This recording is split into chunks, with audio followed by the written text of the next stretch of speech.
In order to connect to MySQL database from our application, we can either install the MySQL server and then install a client called MySQL Workbench to connect to that database server.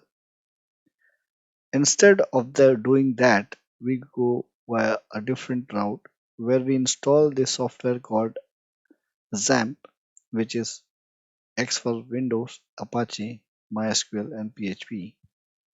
Similarly, for Linux, we call it LAMP, and this provides us the database inbuilt, and we can easily access it via the browser through Apache server.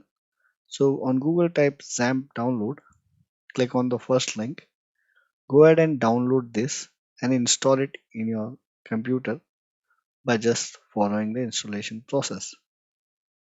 If you're on Linux, download this. For Mac, download from here.